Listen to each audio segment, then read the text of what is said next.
Greetings, friends. Welcome back to the Film Alchemist podcast. This month, sponsored by our friends Manscaped.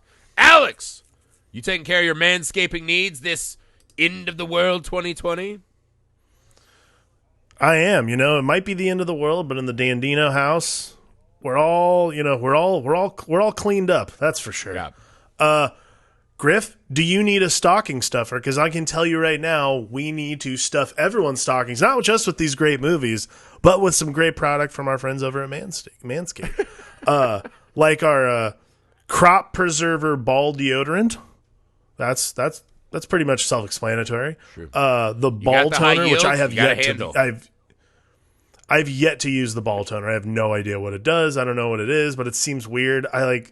Toner, I always assume comes with like suntan, and I don't, my huevos do not go out in the sun, so I'm not sure about just that. That orange presidential hue on your huevos. You got a lot of the good stuff. They have body wash, foot deodorant, and then the products we got sent, the Weed Whacker, which is like a nose and ear hair trimmer, and yes, it works pretty well. I've never unbelievable. trimmed my nose hairs before, and it's pretty good. Also, it's dangerous. You are opening yourself to an onslaught of bacteria and disease if you rip your nose hairs out. Also, the lawnmower, which you use on your own little private dancer, your own tiny dancer, to make them sleek and smooth. On your own Showgirls. Yeah, unbelievable. Such a nice piece of equipment. Has a nice light. I never thought I needed a light, but I'm glad I have it. It's waterproof. Really helpful, actually. It's an unbelievable product because everyone knows in 2020, the real end of the world is an unsatisfied partner. You start living in lockdown and quarantine with someone, you take your britches off for a moment of amour, and they go, ah! They recoil from you. Like Shelley Long in The Shining. They recoil. Yeah. And you're just like, well, I guess I'm not going to be flopping around like a decked fish in the pool. They shockingly overreact, much like the main character of the movie we're watching tonight.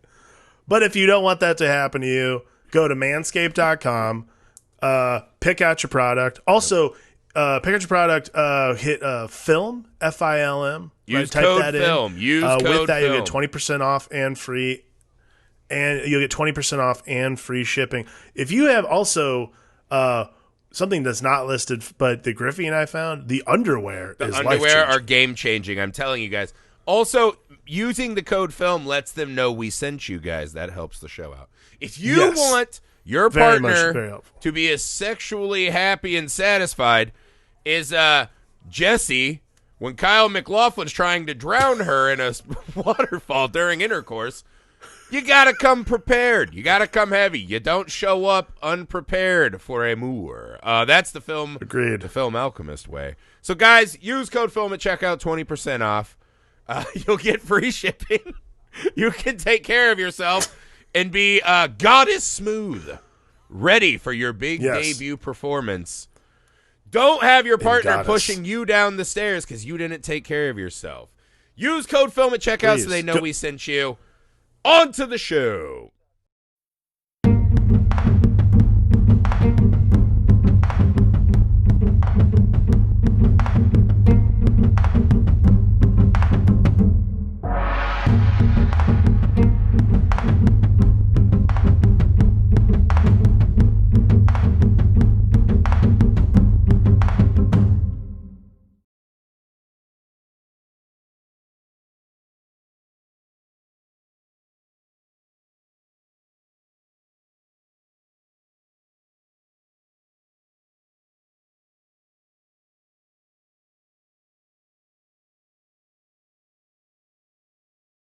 Greetings, friends! Welcome back to the Film Alchemist podcast, the show where we look at movies we love, break them apart to find out what gives them their magic. I'm your host, Josh Griffey, joined as always by my co-host and just walking Las Vegas dancing id. I'm so excited. I'm so excited. Yeah, I'm actually Alex Dandino. I'm so scared. All right, guys. Before we get to tonight's stocking stuffer, a little business. Please take a second and leave us a rating and review wherever you find the show. especially if that happens to be Apple Podcast app. That helps us out a ton, guys. It's a free, easy way that takes almost no time for you to help the show out. It means the world to us. Just a quick 5 stars, a quick couple cents while you like hanging out with us. It helps. It helps. And for those of you who've done it, thank you. It really does mean the world to us. Thank you. Subscribe to our YouTube channel, Film Alchemist. We have some awesome new stuff coming your way over there. So make sure you get over there and subscribe. You can also see the video format of this podcast here. Find us on all the social media you're on. We're there too, and we love connecting with you guys. It means a lot to us. You can email the show, filmalchemistpod@gmail.com, with your ideas on movies you'd like to hear covered. New, old, theme, double feature, guest host. We're trying to really pick it up on guest host this next year. So let us know, guys. We want to hear it. Guys, this month, December, we stuff your stockings. All of these came from getting a hold of us via the email or social media, so that's a good way to do that. Tonight's stocking stuffer comes to us from a new friend, Keith Williams. I love Keith. I feel like Keith. He doesn't love me because he chose Showgirls, which I'm not going to lie is just a fun way to spend 2 hours and 15 minutes. What the fuck were they thinking? Making Showgirls. How? 2 hours and 15 minutes. We'll never understand why this movie is this long. It's bad. It's one of the more baffling things in a movie that's full of baffling things, which actually is why I want to send Keith a thank you, because I think this will be a fun talk. Me too. Showgirls. Where to start? What happens if you just fill a movie with characters that it is impossible to like, just climbing over each other's corpses to reach, I don't know, pretty mediocre, lukewarm heights? And you just throw in like baffling, horrible decisions. I don't know where to start with this thing, honestly to God. I don't know where to start. I'll posit a theory. If you watch this movie as the sequel to the end of the Saved by the Bell era for Elizabeth Berkley, and assume that it's not Naomi Malone, but in fact Jesse Spano traversing to Las Vegas. Yeah. This movie is actually still pretty unwatchable, but nevertheless still a lot of fun and even more entertaining when you think that, oh my God, that might be Jesse Spano. I'm going to push back in a big way. In my 20s, I was a frequenter of adult dancing establishments. I was there for the art, first off. I wasn't there for the crude meat marketness of it. I was there for the art. Yeah, of course. Right? But yeah, I've You're seen an artist. a lot of That makes shit in sense. my day, right? We used to go to this one Star Garden, right? It is a Star Garden is right? still one of my favorite. I mean, I can't be there now because of COVID, but it is still one of the best bars in town. COVID could not survive whatever is in the walls and floor of Star Garden. No, but absolutely not. It is. I will say, much like, because we've all been at the adult clubs where that thing happens, that incident happens. Things go off the rails. Because one of the favorite things I had watching this movie was my wife decided she'd watch it with me. And boy, was she surprised. So during the $500 lap dance off, my wife just looked at me and she's like, is that what it's like? Never. No. Literally never is Absolutely that what it's like, never. right? But a lot of strip clubs have those, oh my God, this is a horror show. I can't take my eyes off. So you saying Showgirls is unwatchable, I'm going to strong disagree. I think Showgirls is unbelievably watchable to the point of it's like the cursed tape in The Ring. We're like, I'm scared and horrified, but I cannot stop. Hang on. I said that and retracted it almost immediately because I posit that this is Jessie Spano's life after she didn't get into Harvard. She broke. She dosed herself with caffeine pills and made her way to Vegas. The ultra dark backstory we get for her, I don't know if it's Saved by the Bell approved. We'll no, it's definitely not. Her first client she got arrested with was Belding. She's like, oh God, my life's off the rails. Well, that would track. That would track with stories I've heard around town, anyway. So hey, you never know. So you were telling me a story about the origin of Showgirls. You want to walk me through this? Well, oddly, I have like a lot of connections to Showgirls somehow in my life. This is one of those. That is the least surprising thing I've learned about you. I always do, I think. Well, this is one of those movies that, like, my wife and I have caught. Like, she's one of those things like, oh, sweet, Showgirls, it's on streaming. And she had never seen it. Like, when we started dating, she had never seen it. And we were watching, and she's like, what the fuck is this? So it's just always one of those movies that's, like, entertaining to watch for us. But two things. One, the writer of Showgirls is a guy named Joe Esterhaus. Joe Esterhaus is probably most famous for writing this movie and Basic Instinct. Mm-hmm. Joe Esterhaus made $4 million writing this movie, but more importantly, got a $2 million advance from the idea he wrote on a napkin in Maui, Hawaii. So, what was on the napkin? Big question mark. I'm guessing Joe Esterhaus is just great at drawing boobs. He's like drew boobs on a cocktail napkin. And someone's like, I'll give you $2 million for that. Or maybe he had a Texas Instrument so he could like calculate tips. He spelled boobs upside down and sent that to the studio. Like, I mean, I'm not surprised, if I'm being honest, that the summary of Showgirls could be put on a cocktail napkin.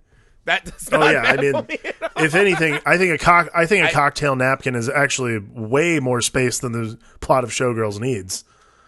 It needs probably one of those like small, like the really small Post-it notes, you know? What actually makes me mad about this is you're like, God damn it, why couldn't I have been a screenwriter in the early 90s where you just got $4 million for fucking Showgirls? Although I have to say, right, they're like, Showgirls, dump truck loads of breast. How could this not work?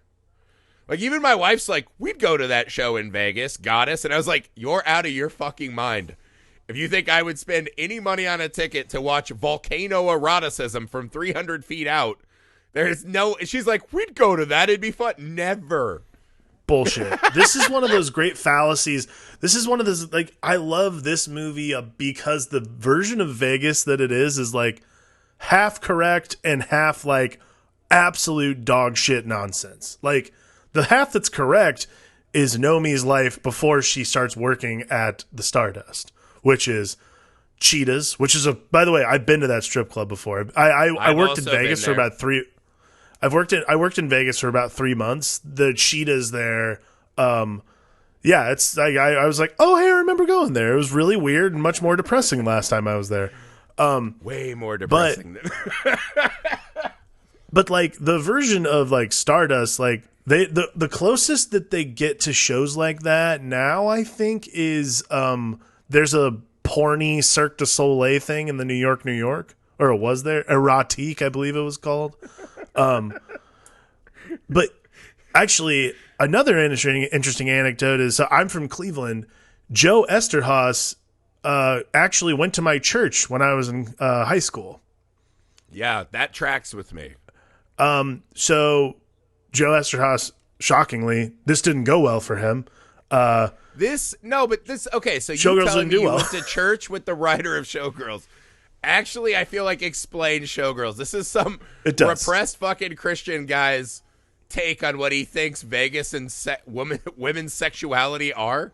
Yes. Which is just two fucking evil forces colliding and burning the whole world down. Again, Joe Esterhaus was like the erotic thriller writer from like the late 80s to the early 90s, and this was the one that kind of like killed it for him. But again, yeah, it just seems like someone who has no concept of what women actually do or are or believe or think. It's pretty fascinating to watch, to be honest with you.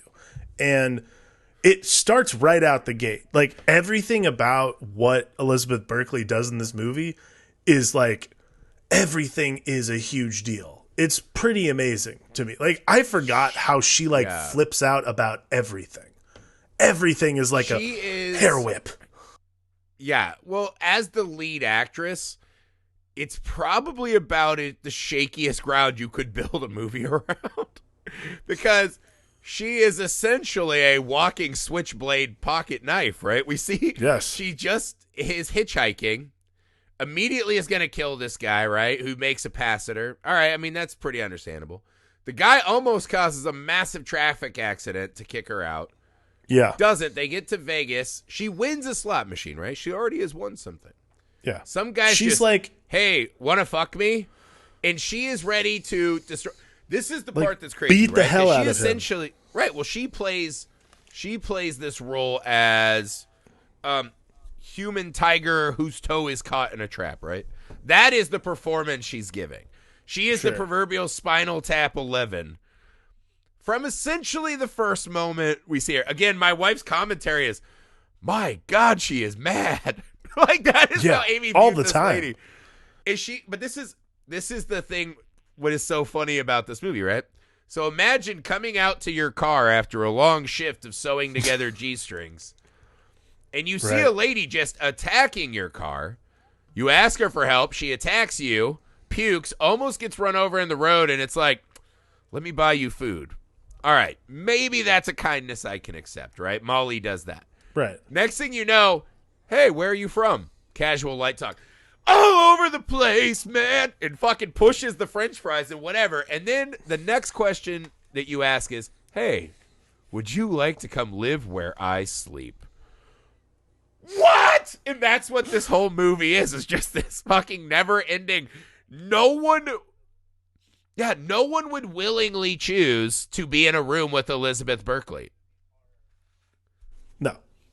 No, nor should you. No one should make that choice. Like, the series of events, though, like, as it occurs, like, the parts of this movie that move the story along in general are so, like, it's so weird. Like, the movie is just weird. And it's not that it's like, oh, I can't watch this, it's horrible. Like, what it is just like, you're like, I have to keep going. That's the thing that I think is amazing about Showgirls, is it's not so bad you have to turn it off. It's that I have to see how far this is going to go. How far is Nomi going to take this? How far is this going to run? It's pretty shocking and amazing in a lot of ways.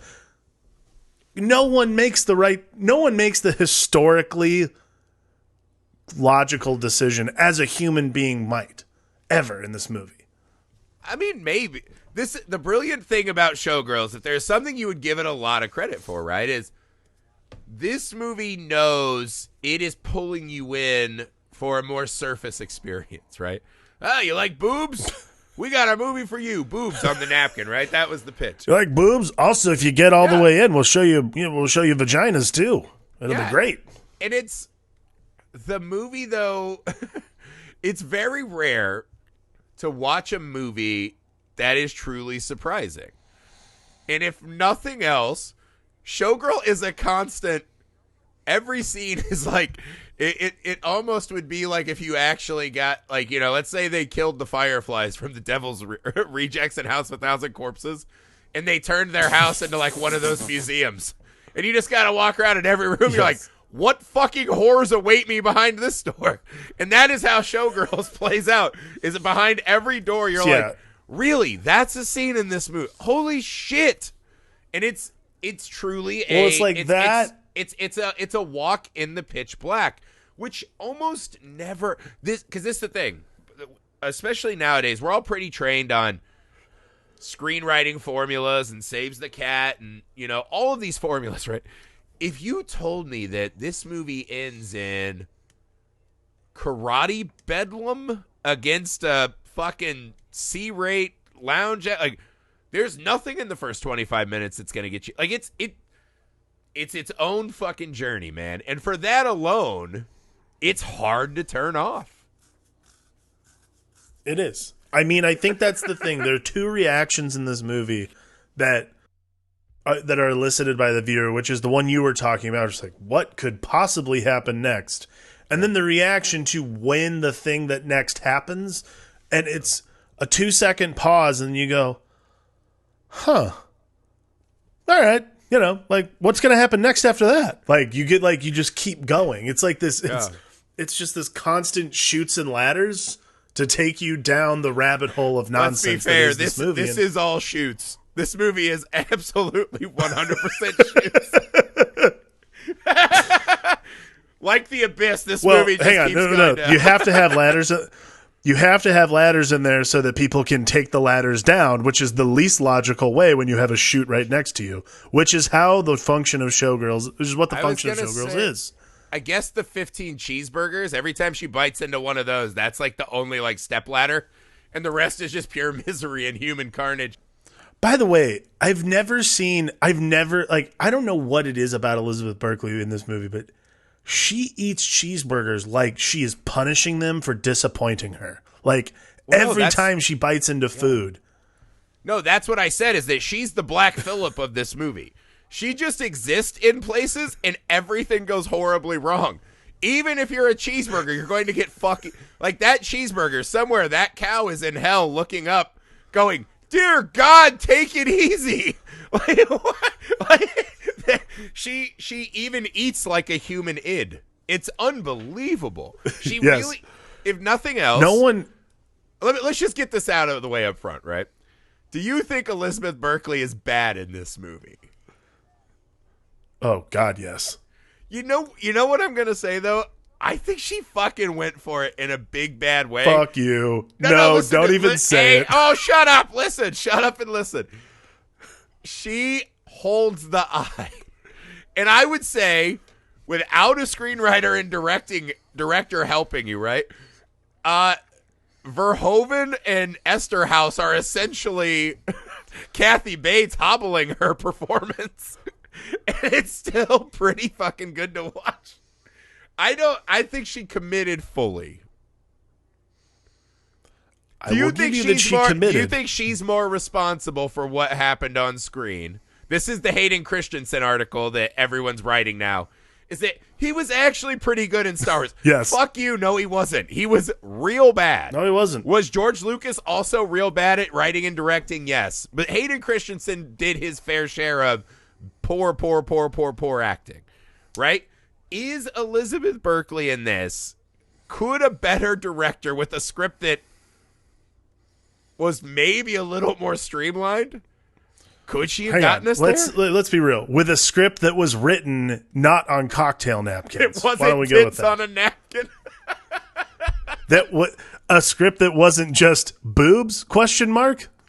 Let me also say this though, before I make fun of the script, just some unbelievable one-liners in this movie. Unbelievable. Oh, yes. This movie's got...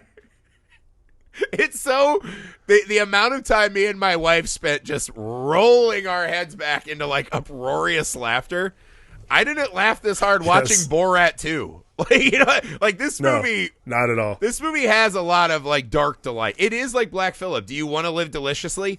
Yes, it will burn down your family and life, and you have to dance naked in the woods. Yes. But hey, sometimes that's fun. I don't know.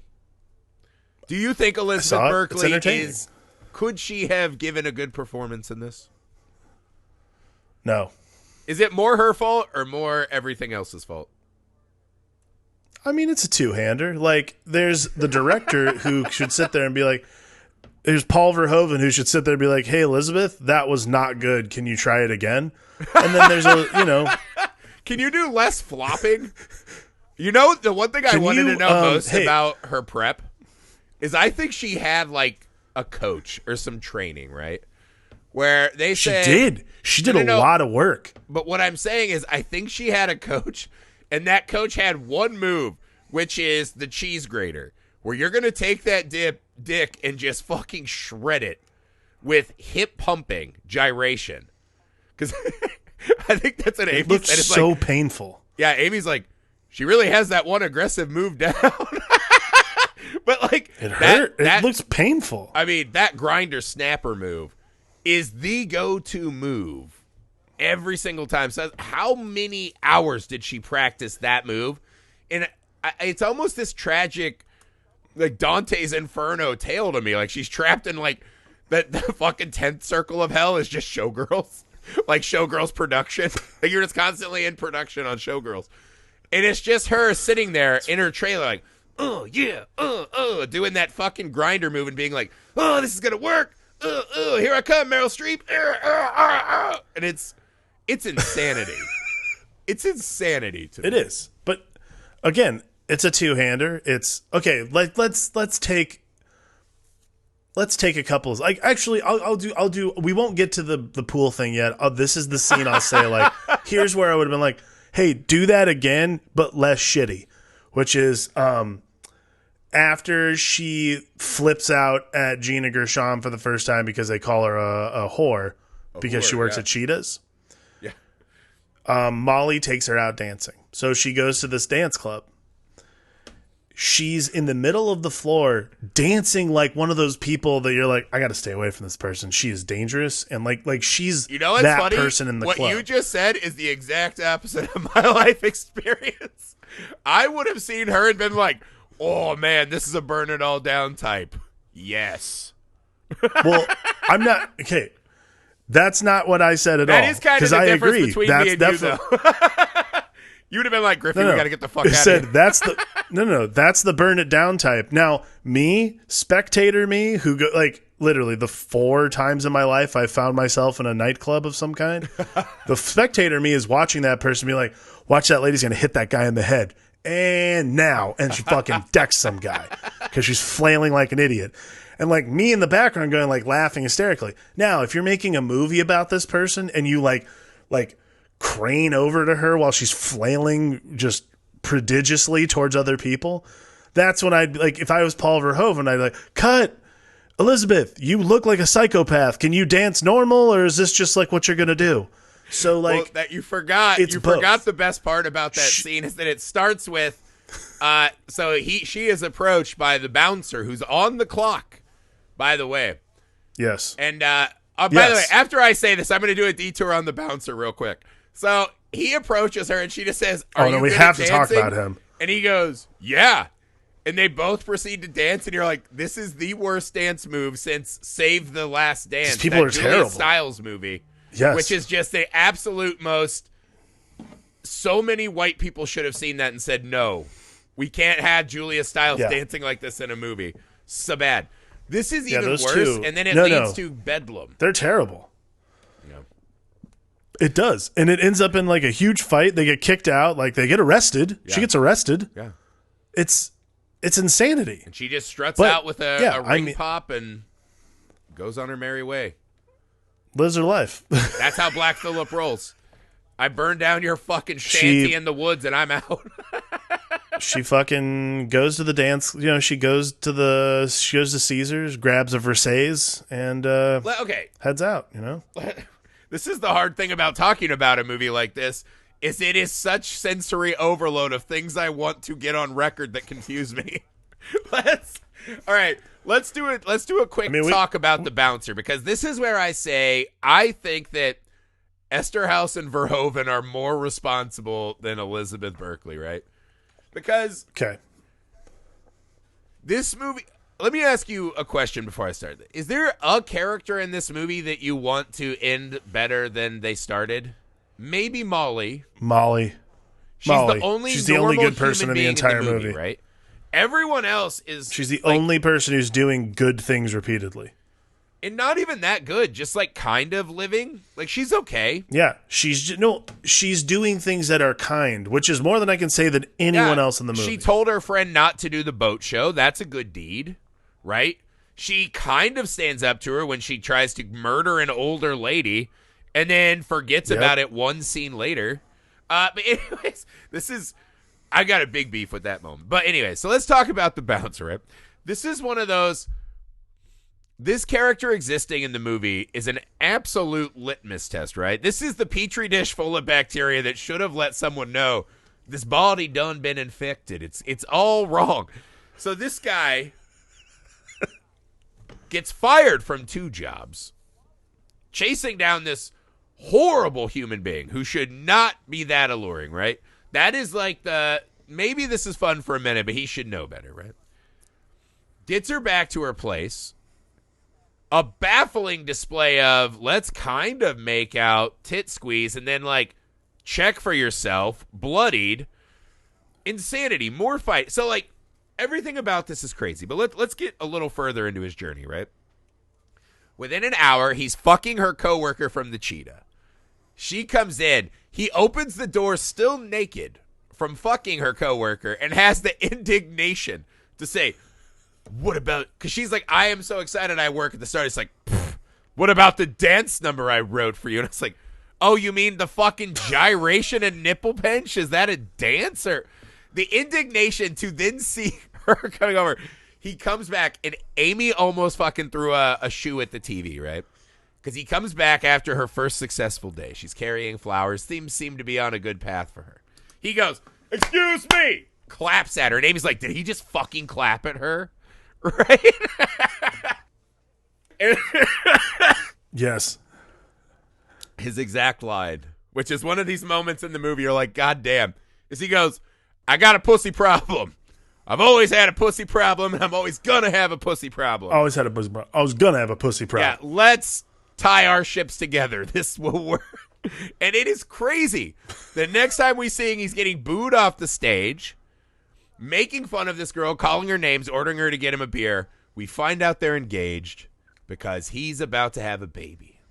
So apparently he also has a condom problem as well as a fucking pussy problem, right? So now he even says, I'm going to work at a grocery store. What do you want? Life sucks. I was educated by T-shirts.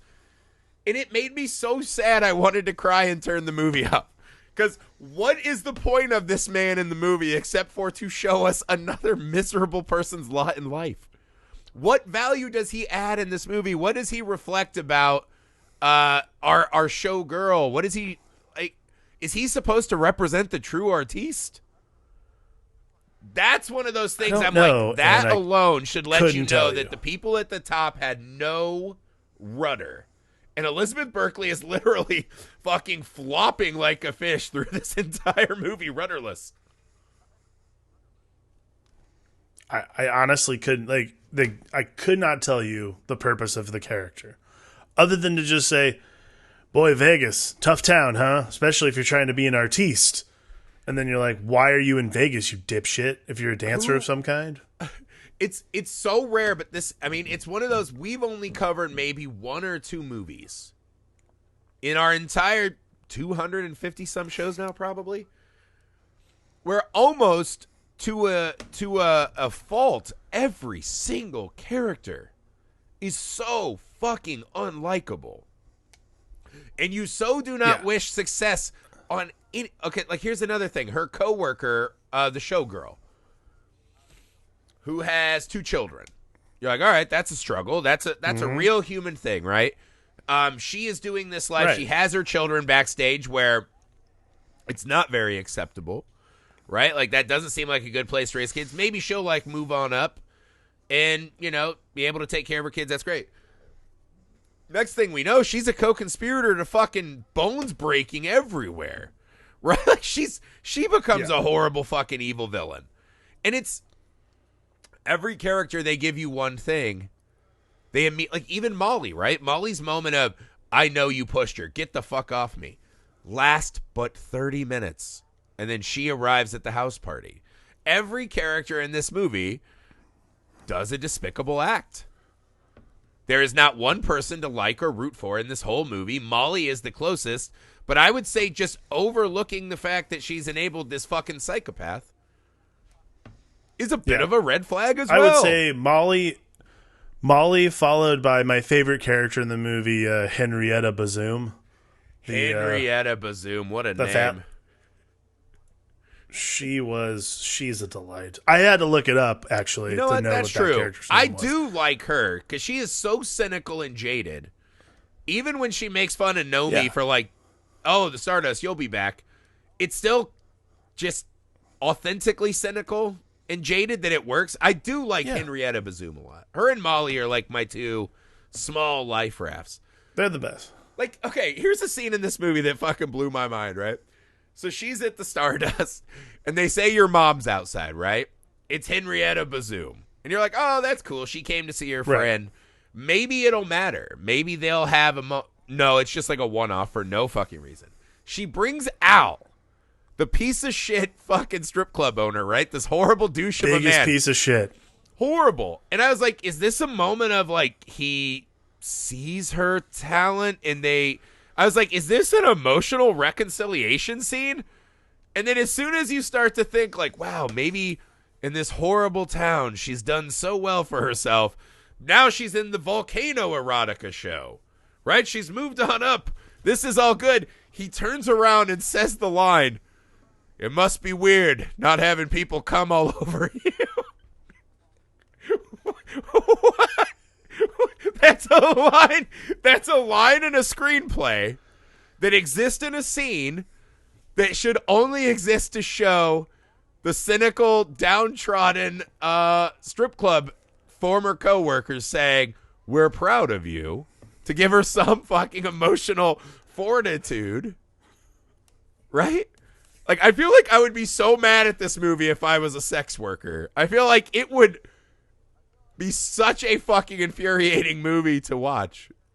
But that scene existing, period, is fucking insanity.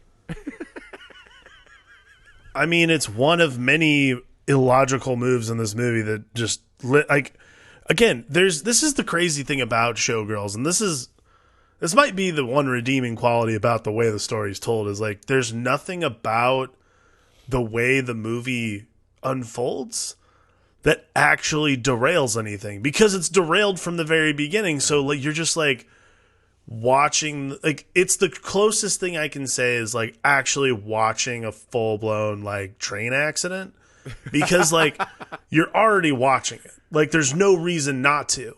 And it started that way, so now you have to just like see how it ends and see who survives at the end. I think it's little amazing. Different. I think we all actually, on a subconscious level, are a bit ashamed of ourselves for how much we're enjoying it. I think we're watching. We're like, I don't believe in guilty pleasure movies, but this is definitely a guilty pleasure. Well, no, it's the same. Like, there's this thing you hear all the time, right? Like, you see, like, we all have that one friend, right? Where you're like, God, that guy fucking sucks. But, like, that's also the guy that's going to do the thing, right? That everyone will talk about, and you're like, God, that guy's fucking maniac, right?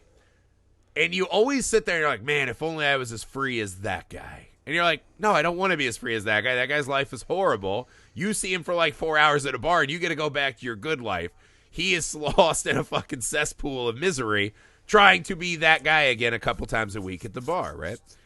A lot. Well, I'm just saying that from maybe some experience in my 20s. But that's the thing. That's what this movie is. It's your completely uninhibited friend that you can't take home. You can't take around like your coworkers, but you're like, yeah, I need to fucking like howl at the moon tonight. You know what I mean? I'll call Showgirls up. And it reminded me of this movie. It reminded me of a really funny thing. I remember Roger Ebert, I think he wrote in his piece when he was reviewing Last House on the Left, and he hated that fucking movie. And he's like, Ingmar Bergman's The Virgin Spring is actual art. And he's like, The Last House on the Left is just a fucking snuff film, right? And I was like, in a weird way, I was watching this movie, and I was like, you know, Showgirls is kind of the snuffy film version of Black Swan. It's kind of the same exact story, right? The difference is that in no time in any way did they show me that Nomi really seems to have a true love of dancing is an art form, right? We never see her practicing dancing or montaging unless she's at work, right? So we don't see, like, Natalie Portman's character in that movie is constantly, like, working. She's been very workmanlike. She's been overpassed a lot. This is her time to try to shine, right? Both the movies play this weird game of sexual chess. I would say this game, I don't know if it's sexual chess as much as, like, a sexual monster car rally where people are just fucking... I would actually say it's more... I would say it's more sexual Twister, but like they're only using like. But the movie Twister with an actual tornado. They're not using any colors. Like, I wish. Just tie yourself to the fucking water pipe. That would require more plot. But that's what I mean. It is kind of. It's funny because you watch the two movies, right? And I would say they're probably an awesome double feature to watch back to back. Because it really shows you the ebb and flow of how movies get made to me. Yes. I was thinking, I couldn't stop thinking about Black Swan the whole time I was watching Showgirls. And it is. I always think about Black Swan when I see it. Like, anytime they're, like, rehearsing and shit like that, I'm like, oh, my God, dude. Like, I think about, like, I think about the craft and like what it took for like Natalie Portman and Mila Kunis to get there. Like Natalie Portman's down to like 85 pounds. She's starving herself. She's smashing her toes. And then you watch Showgirls, smashing her toes and shit. And then you watch Showgirls and she literally walks out like, what do you have? You've eaten today? What would it be? Burger, fries, and a soda. Cool. Vegetables, brown rice, and an Evian for this bitch. Like, that's like, that to me, that moment in the movie, like, that encapsulates the entire movie-going experience of Showgirls. Is like, we're all know me at that moment, and we're asking, like, oh, give me the burger and fries. Like, no. You're going to have this gross, boring shit instead, and you have to just sort of, like, pretend it's good. Well, not like no. That to me is the thing that that's the thing to me that makes Showgirls so much fun. I sit there and I just like, you have to marvel at it. I think according to your analogy, you just said Showgirls is brown rice and veggies, which would make it the nutritional choice. Yeah, so you're right. Like Natalie Portman goes through a journey of craft, obsession, love. Nomi, whatever the fuck her name is, she learns the routine in an hour and then hits the stage. I'm like, that's not art. Yeah. That's not no. That's not important. I mean, to me, this is the two difference, right? No, think about these two. Natalie Portman spinning, toe breaking, crying as Toma or whatever his name is like, you're not good enough. And then cut to Jesse Spano, thrust it. That's the two movies. That's the journey. Dude, the montage of her like learning the routine is fucking, that bit too is just thrust it. Like her getting yelled at for not, I'm like, that's the thing. Like this movie does stuff like that. And it's that level. It's that level of like, this is how we're going to show that, like, at no point, and it's like the movie doesn't begin with Nomi being like, I'm going to Vegas, I want to be a dancer. It just begins with her going to Vegas. No, she does say she's going to dance when she's in the car, in the truck at the start. Oh my God, are you serious? Wow, yeah. I can't fucking believe that. Well, no, because I think he says something. Every time, I've never noted that. Yeah, because he's like, what are you going to be, like a titty VIP dancer? Like, no, I'm a dancer. And it's like, what? Right? Like, it's weird. I can tell you right now, I've watched this movie at least 20 times throughout my life, and I can tell I've never noticed that. What? That is a startling revelation. That is way too many. That is a lot. What? Shit's on TV all the time. Why not? When I was a kid, we used to have, like, someone's dad would rent it, and it's like, we've got Showgirls. And so we'd, like, watch Gina Gershon scenes over and over again for, like, a sleepover. That was about it. We weren't watching, like, the narrative fucking Odyssey. Again, it's one of those movies that shows up on TV, and I'm like, it's interesting. Like, this month of Stocking Stuffers is a lot of movies that have just, like, been on television, and I've watched repeatedly just because they're on TV. Yeah. But that is what makes Showgirls mildly digestible, is you're just like, you have to watch the whole thing come crashing down the entire time. It's pretty fascinating. No, this movie is the burger and fries from the restaurant that has like a D from the health department. You're like, I'll risk that. Yeah. No, let's talk about Kyle MacLachlan doing his best Tobey Maguire in Spider-Man 3 impression. Just really a dark Peter Parker. Can we talk about Kyle MacLachlan real quick? Yeah, for sure. Kyle MacLachlan in this movie. I texted you while I was watching it today. I was like, how did they get him to do this? Like, what was the number that got him? There are a lot of TV actors that thought they were moving on up with this movie, for sure. I actually read that apparently Dylan McDermott was supposed to do this movie and turned it down. I'm like, Kyle MacLachlan picked this up after Dylan McDermott was like, sorry, below me. Below me, literally. It's fucking... Ooh, nice. His descent into symbiote Peter Parker. Yeah, I mean, hey, by the end, the second to last scene he's in, he's wearing eye makeup, right? It definitely looks that way. I think so. I kept getting confused because Amy's like, does Elizabeth Berkley have two different colored eyes? Does she have two different colored eyes? She does. She does. Yeah. Yeah. I just noticed that watching this round. Why do you keep talking about that? And then it was like all I could focus on after a while. But no, Kyle MacLachlan just goes full fucking Fallout Boy by the end of the movie. Yes. It is. But this is the thing. He's also a party to. Well, no, because the thing that is baffling about his arc in the film is essentially, I guess you would say, it's that he is the new high-powered executive who is underfoot of a star who likes to play games. So he picks a new star to create to destroy the old star to free himself, unleashing the horrible person he's always been. Is that what happens to him in this movie? I mean, that's certainly more thought process than I've ever put into Kyle MacLachlan's character. My assumption was he's just trying to get from one haircut to the next. I've never put much time into thinking about Kyle MacLachlan, other than knowing like Kyle MacLachlan is a party to two of the most like shocking sexual scenes in this movie, which is when Nomi dry humps him to fruition, and then the weirdest, most like one of the more dangerous things we see in the movie, them having sex in the pool. My wife and I watched the movie. Like I was watching with Andrea, and she was like, "I don't know who has sex like this," and I'm like, "I don't know, not me." Paul Verhoeven exclusively. It's the only position. By the way, I have to posit this.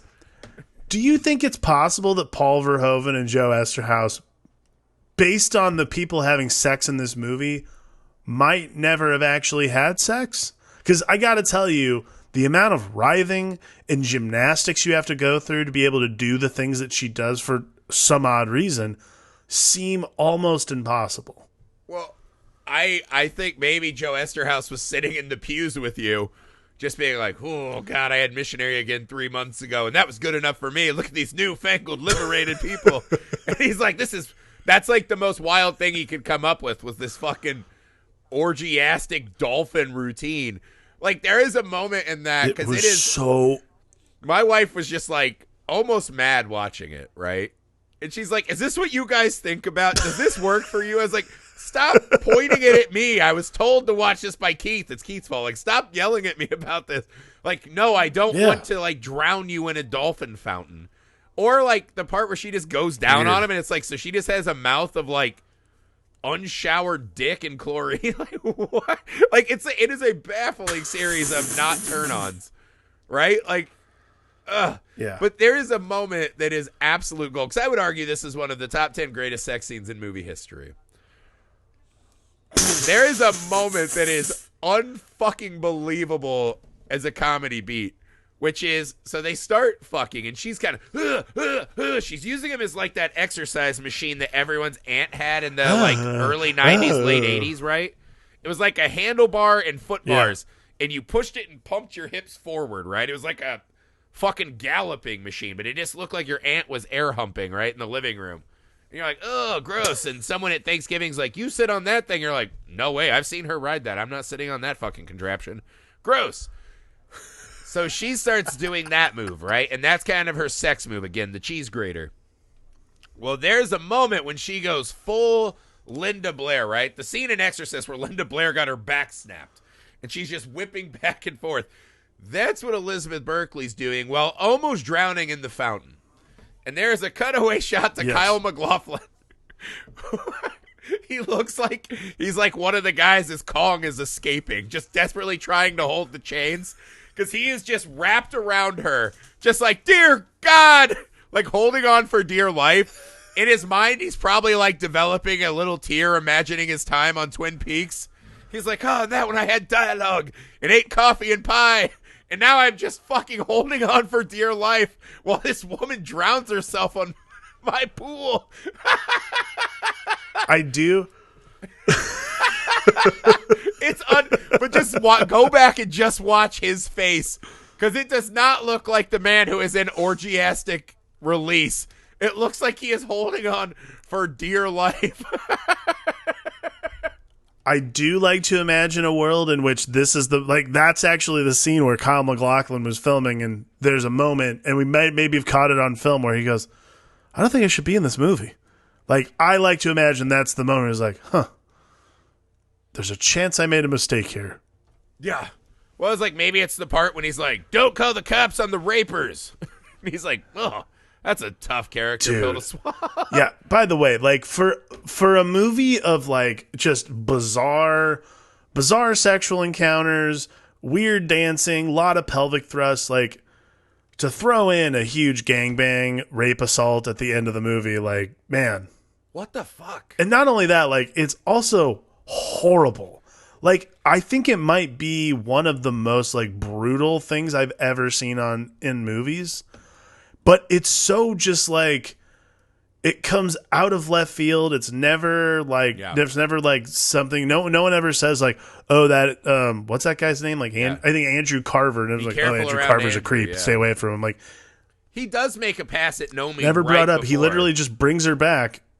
Yeah. Well, there is like a sense of like, it's so weird. Well, because my wife was like, why is she just sending her with that guy? Like, he just made a pass. I'm like, yeah, that's a good fucking point. But there is.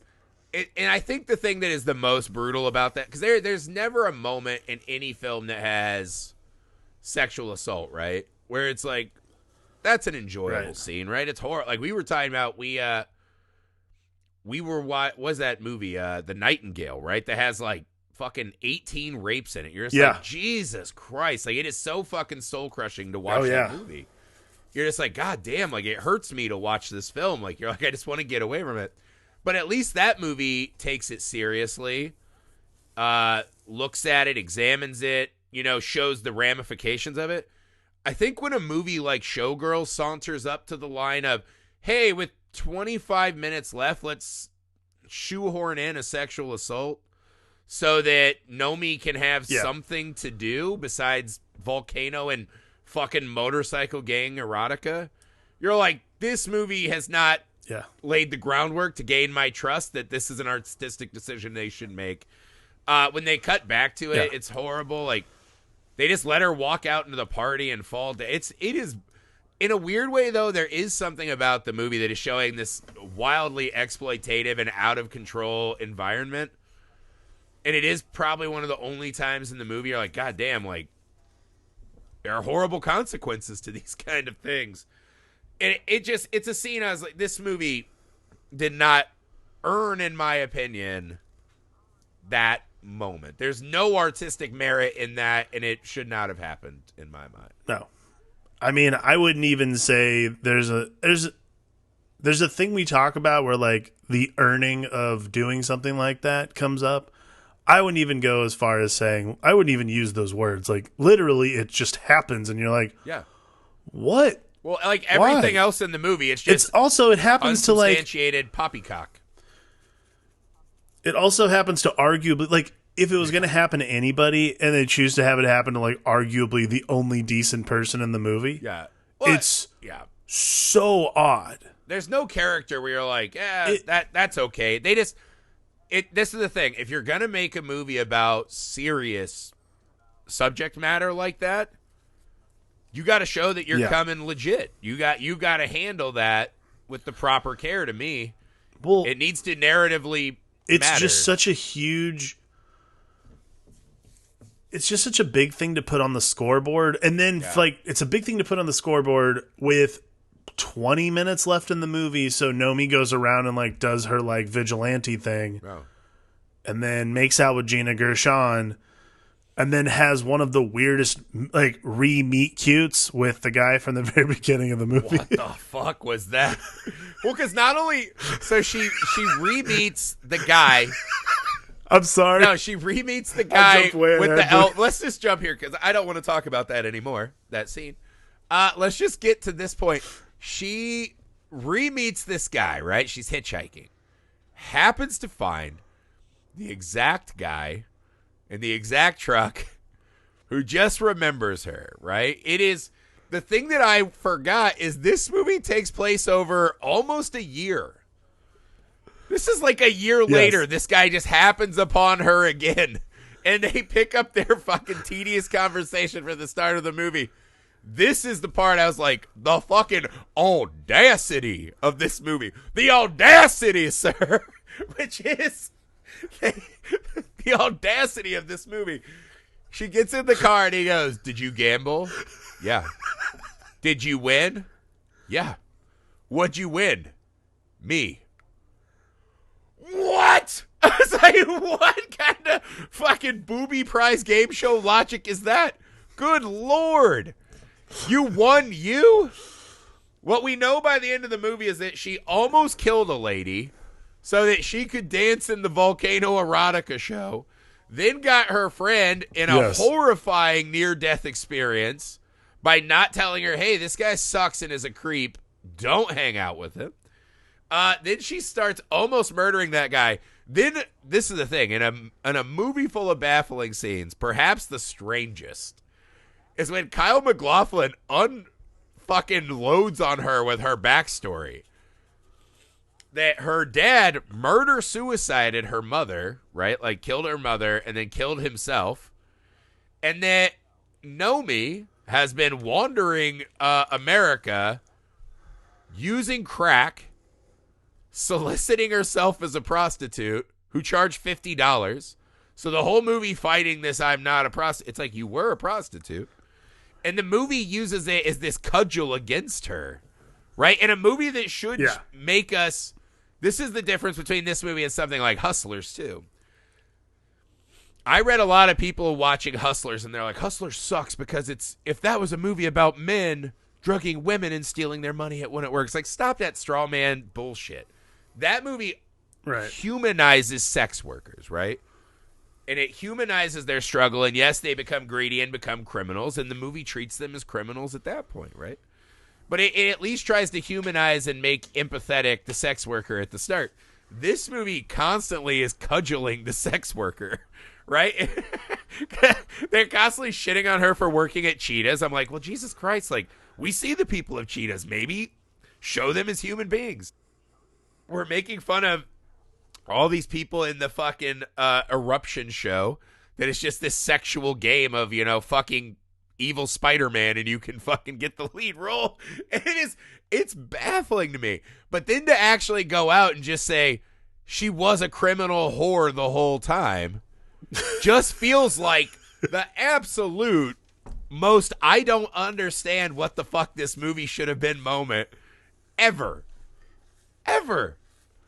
It's crazy to me to just unload that as, see, we told you she sucked. It's like, what? Yeah, it is a really weird thing that we're supposed to be like, oh yeah, she should get revenge on all those. Oh, she's terrible. Never mind. Maybe the fact that this movie doesn't end with her just in jail. Her, yeah, pretty shocking. I don't think she's terrible because her dad fucking traumatized and ruined her life, and she had to be a sex worker to survive. I don't think that's horrible. No, I think she's terrible. My argument is that the movie shows her being a horrible person ad nauseum, right? Like, if that had come out at the start of the movie, right? This is one of those classic why I don't blame Elizabeth Berkley. If that moment happens early in the script, right? She's having her freak out. Molly takes her in for some fucking inexplicable reason. And instead of just being a fucking hills and valleys, right? I'm laughing like I'm in the fucking Joker movie, or I'm fucking raging like a human pocket knife, right? If she had sat there and she's like, what's your fucking problem? Like, I have a job. Why did you yell at Gina Gershon? That's my boss. Like, why'd you do that? And she, instead of just screaming, it's like, fuck, I'm sorry, fuck. She's like Kenny Powers, right? I'm not going to apologize. I'm going to Shabooms. That's Elizabeth Berkley in this movie. She's Kenny Powers. If in that moment she had said, hey, absolutely, you know what? People calling me a whore hurts, man. When my family was decimated, I had to do what I had to do to survive. And they made it a heartfelt moment. We all understand that. We absolutely understand that. She never has any pathos. No, the filmmakers have no empathy for this character's journey at all. They do see her and her fucking dick-crushing pussy as the enemy.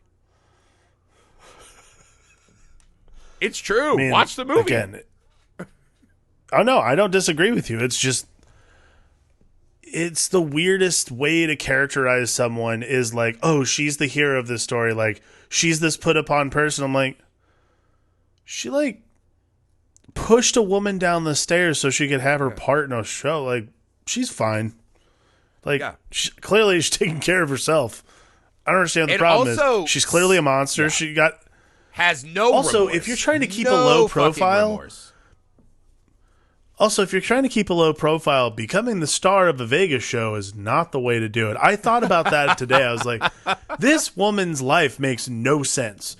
She's like running from Johnny Law. She's literally hitchhiking, and then she becomes like the star of a Vegas show. You know what? In a weird way, flags. No, in a weird way, though, that kind of worked for me. There is a weird sense of this movie because they kept saying that Crystal, Gina Gershon's character, was a star. And I was like, first off, fuck you. I was like, no one who is in the Volcano Erotica show is a star. Like, 500 feet away when I'm eating a fucking shitty steak that I paid $25 for, right? It doesn't matter which glittery tits are up there. Like, fuck you. Gina Gershon's a star up there. And that was a cool scene I liked, right? Is that just because she had been there long enough, she had survived these fucking war. Like, in this movie, over like 5 months, we see like 3 people get crippled. You're like, good Lord, this must be a horrifying career path. So you know she's tough. You know she's made it. I mean, yeah, she's great at it or whatever, but like what we see is she goes down and they're immediately like, oh, we'll fucking try this no-name almost murderer. And immediately, this was a good scene. They cut back to the speech. She is everything that exemplifies Vegas, right? She's beauty. And it's dialogue-wise the exact same fucking scene. It almost has a Twilight Zone vibe, right? She became exactly what she tried to destroy. The Gina Gershon was not really a star. Really did not matter. And the more important thing, it showed you she really is what Vegas is, right? It's all this surface glitz and glam with this fucking hollow, horrible, dark innard, right? And that part is kind of cool. It's just, there's a really weird hatred for Elizabeth Berkley in this movie. And it kind of sucks, because this is the other thing. The scene with her and Gina Gershon is the exact same thing, right? So they have this weird sexual tension / rival / mentor thing, right? One of the scenes I thought was cool. So they're having their dinner, and it's like one of the least favorite things I ever hear in a movie. You're exactly like me. I'm nothing like you. Every time that happens in a movie, to me, that's bad writing. I hate that shit. They go to the stage, and she's like, let's dance. And you're like, all right, they're going to have a fucking dance-off, a bro-down. They'll gain mutual respect through the universal art of moving our bodies to music, right? Like, this will be a moment of true art. And they start dancing. Gina Gershon pulls her tits out, goes in for the kiss, stops and says, you are a whore. And Elizabeth Berkley says, fuck you, and runs away.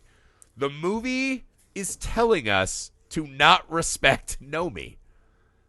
Right. It's fucking insanity to make the movie about sex workers that fucking hates sex workers.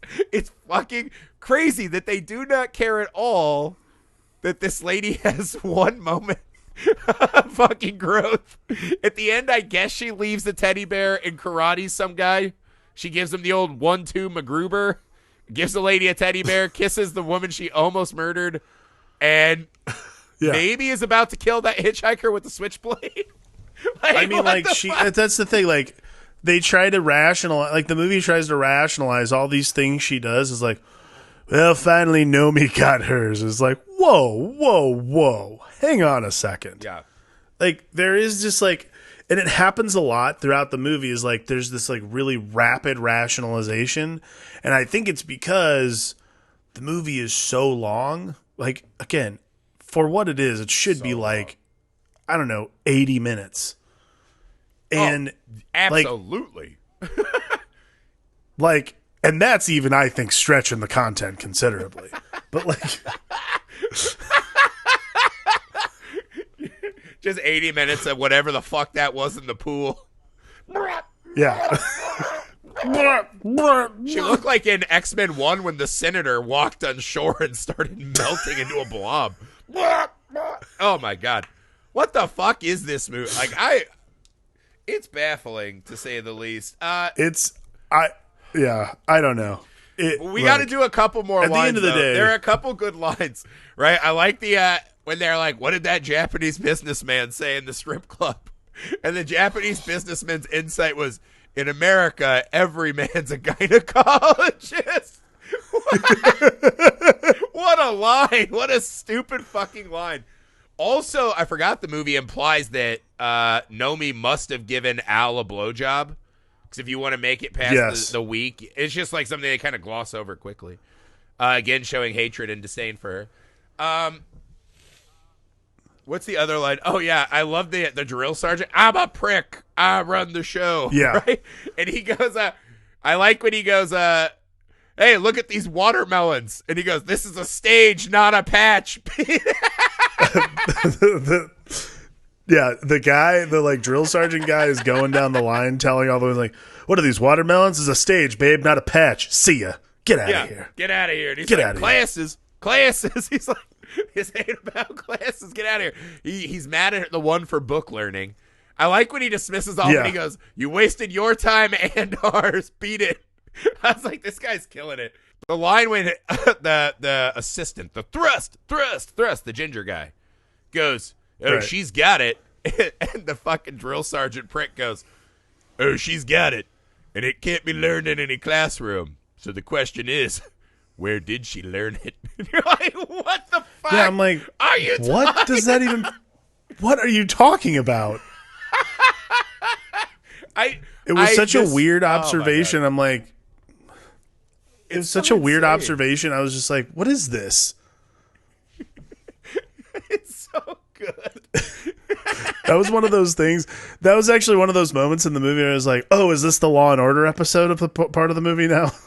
Like, that was like sweet. We got a sweet Jerry Orbach like zinger at the end before dun dun. Or when Kyle MacLachlan is fake yelling at the guy that tried to boat show Nomi. He goes, I can't remember what he says. Oh yeah, you're gonna jump to your conclusion, and without your golden parachute. Without your golden parachute. Yeah, as if that wasn't a red flag. That, hey, I don't think this guy's on the up and up. It's so fucking weird, dude. It's so weird. The movie is just weird. Like, that's all it is. Like, the movie is a weird movie, and the fact that it was made is pretty impressive. It's a movie about the struggle. It's weird because this is also kind of the inversion of A Knight's Tale, right?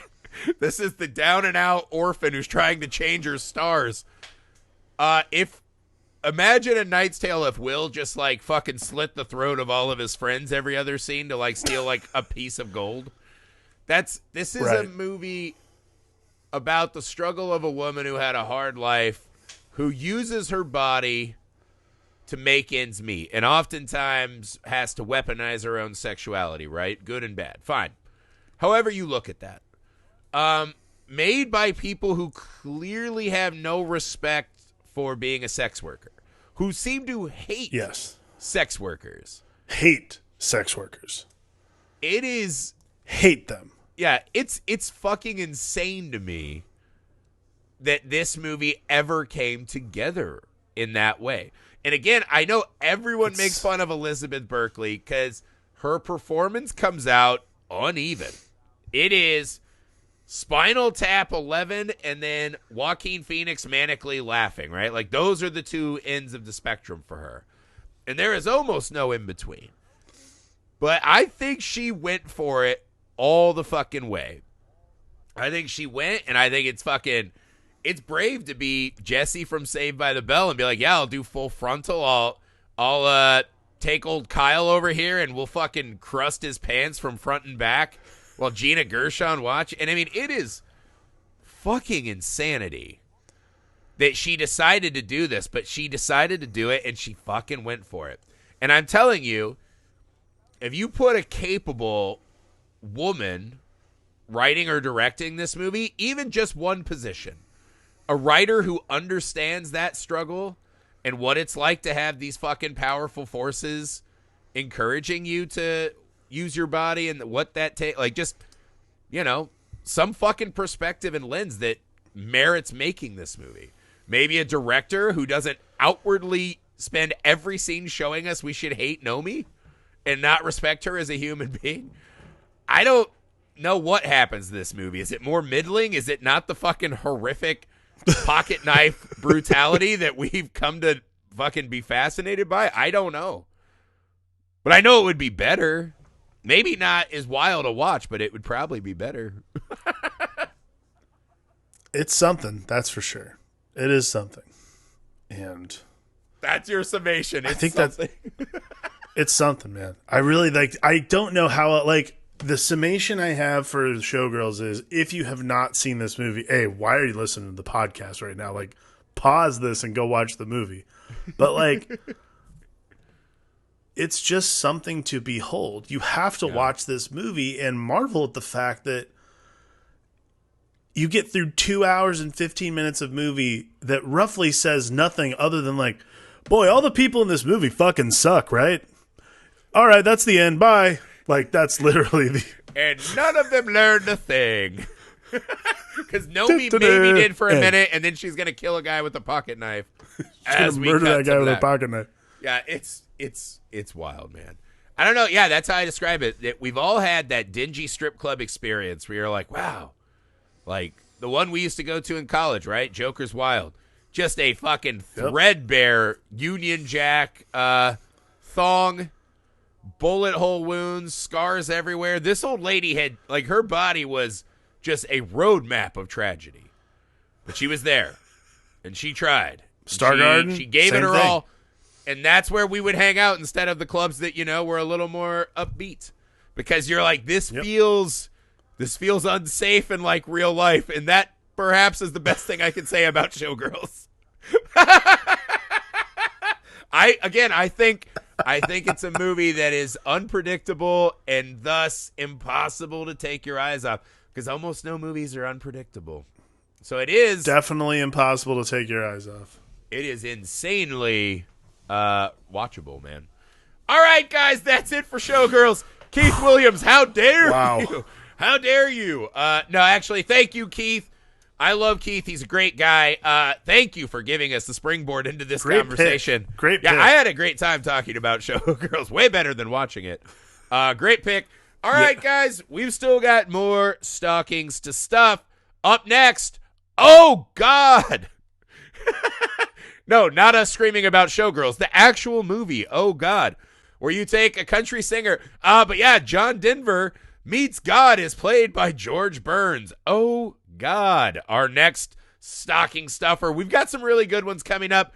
Me and Alex are going to be busting ass trying to get through as many as we can to finish this year strong. Thank you guys for everything. Please take a second, leave a rating and review. Very much find the show, especially Apple Podcast app. Subscribe to our YouTube channel, Film Alchemist. Find us on all your social media. Email the show, filmalchemistpod@gmail.com. Go to manscaped.com to buy your friends and family the accoutrement they need for that wild flailing dolphin pool sex.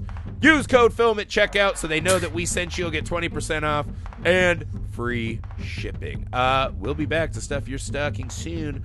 Bye!